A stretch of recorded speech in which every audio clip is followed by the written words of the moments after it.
What is up, guys? This is your boy Superior Simmer. Today I have some more information regarding The Sims. If you guys like news, updates, and discussions, please hit the sub button. And if you enjoyed this video, please hit the like button. I also do have an affiliate link with Instagame to bring you guys cheaper games. If you guys click the right side of the screen or the link in the description, you guys will find a bunch of deals on cheaper game titles. They have action RPGs, adventure games, of course, simulation, racing. Without further ado, let's get into the content. All right, guys. So apparently we have some more information on Project X. Shout out to the Sims community for compiling all this information. If you guys want to read the full article, I will leave that in the link in the description. I'm just going to be focusing on the most important information. Now, keep in mind, this is all rumors and speculation. There has not been an official announcement for Project X. This is still all talks. We know something new is coming alongside Project Renee, which is supposed to be some like type of mobile thing, but we don't know what that is yet. And we also do have a new laundry list that is coming July 21st. That is a base game update. So stay tuned because we'll be covering that as well near the end of the video. So yeah, starting off, Project X has reportedly passed the prototype stage. So according to the insider, the game finished its prototype phase about a month ago. The full Max development team is now working on a full production. The game is still a single player Sims experience, so it is reported that it's not going to be an MMO or a multiplayer game. The focus remains on a traditional Sims life simulation. Project X and Project Renee could launch around the same time. The insider claims that EA may release both projects together, with each targeting different types of players. So again, Project Renee, the first one that we all knew about, which I think everyone thought that was supposed to be like the new single player experience or like the new Sims 5, that has now turned into a multiplayer game. But Project X is supposed to be a single player experience, so like the traditional Sims games that we've played. Now, some of the redesigns that they talked about is the user interface. UI is reportedly much more modern and streamlined compared to the Sims 4, and it's designed to work well across all different platforms. Now, there most likely will be real life brands appearing in the Sims 4. For those who don't know, my memory is kind of hazy, but I talked about this in a previous video. EA has announced that they're going to be doing in-game ads in all their games, including the Sims 4. I think a lot of people got confused with like ads that you see when you're like watching a show and then it pops up and then leaves versus like actual in-game ads. A lot of people were confused about that, but I think people need to understand that the in-game ads are like the collaborations that we've seen already. So like the SpongeBob Shitty Kits, the whole Bridgerton event, those are what the Sims 4 is doing in terms of in-game ads. They're collaborations. This is not the first time that the Sims has introduced this. We've seen this with the Sims 1, the Sims 2. Again, I made a whole video talking about this more in depth, but it seems like this new Project X, this remaster, whatever, is going to have that as well. And again, this is all because of the buyout. EA has taken on $20 billion of debt. So this is just one of the ways that they're trying to pay that off, unfortunately.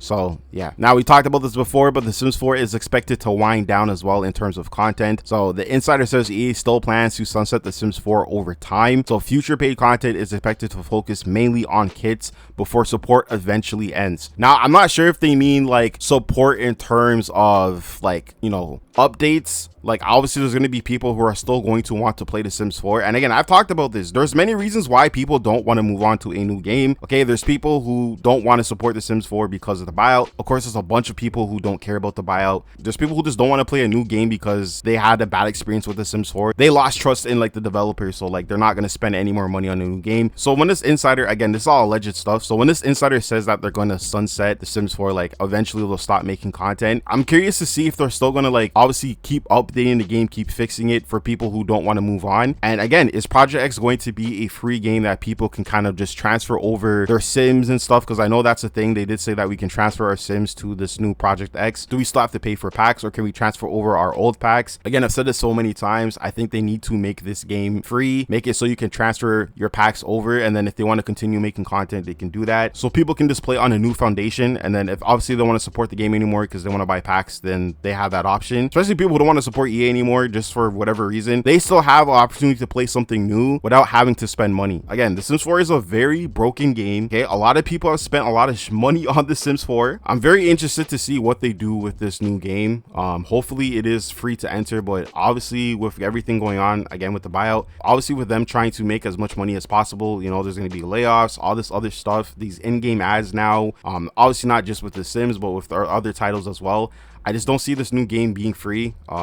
It's the smart move in my opinion, but I just don't see this game being free. They're going to obviously try to make money off this.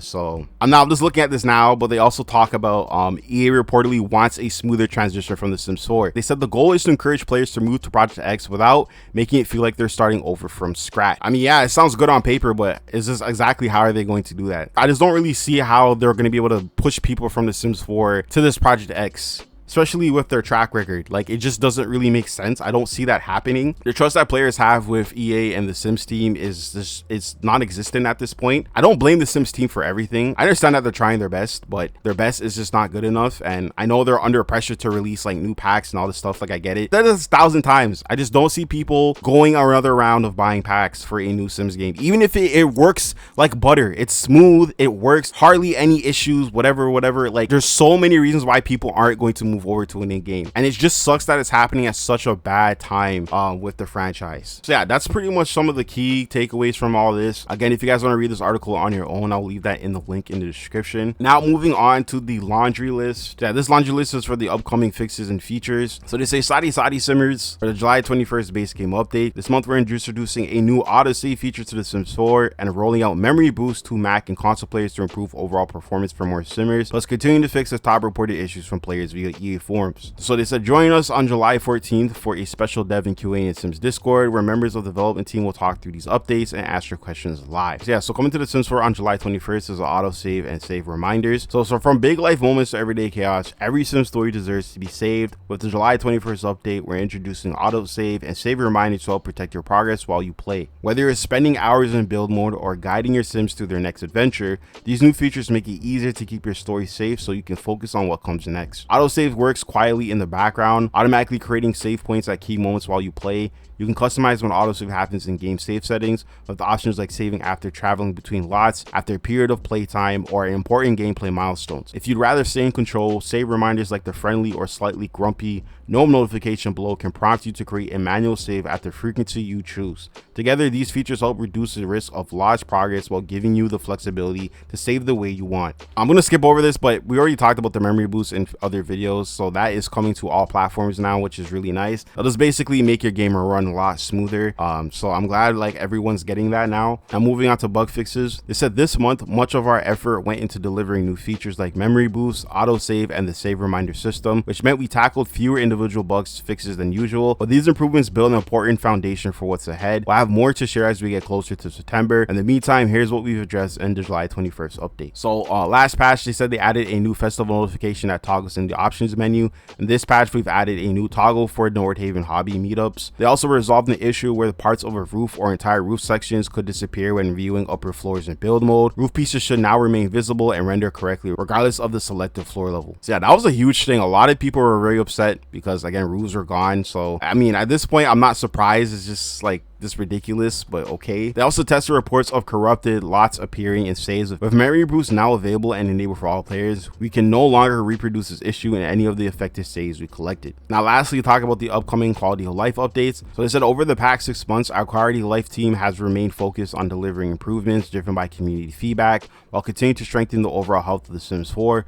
Across multiple game updates, we've addressed many of the community's most voted issues, from gameplay systems and behaviors to UI, routing, build by, and creative sim fixes, alongside hundreds of additional bug fixes and quality improvements. We've also made meaningful investments in the game's long-term stability and performance, including reducing simulation lag, improving save stability for larger, more complex saves, and introducing features like memory boost, autosave, and save reminders to make everyday gameplay smoother, more reliable, and more resilient. This our work doesn't stop there. The next major quality of life day coming in September is focused on improving general sim autonomy. Our work doesn't stop there. The next major quality of life update coming in September is focused on improving general sim autonomy. I can't even say it. Autonomy? I don't know if I'm saying it right. Making Sims behave more intelligently, consistently, and responsively. It's another step in our ongoing commitment to making The Sims 4 feel smoother, more reliable, and more enjoyable every time you play. I have more to share about the September update as we get closer to release. So it sounds like there's a lot of huge things coming in terms of just the overall smartness of our Sims. Obviously, back in the day when The Sims 4 first got released, I assumed that it was going to be like the next evolution of Sims. They're going to be a lot smarter. I mean, that's what they advertise, and I feel like it was just mostly focused on like the emotion system. And I feel like it, I feel like there's a lot more they could have done. And don't get me wrong, there's definitely a lot of cool things that they've done to Sims 4, but I expected a little bit more of this being like the fourth installment. So it was kind of a letdown in many ways. And again, that's one of the reasons why a lot of people don't like The Sims 4. Is just not what they expected, especially if you came from like The Sims 2 and Sims 3, even The Sims 1. Like those games are all good in their own way. And I feel like The Sims 3 was like the most ambitious one. Where did it just decide to do all this crazy stuff? And the fact that it's open world was like something really nice. Again, I know they've talked about in the past that they want to kind of go away from open world and let other games like Paralyzed and Inzoi control that like market. They want to focus on more open neighborhood stuff. So yeah, and I don't really have that much hope in Project X, to be honest. I don't think it's going to be anything crazy. I think it's just going to be what The Sims 4 should have been, but nothing like The Sims 5, if that makes sense. So I don't know. But yeah, with that being said, this is all the information for today. If you guys have made it to the end of this video, I appreciate you so much. Hope you guys have a good day and take care.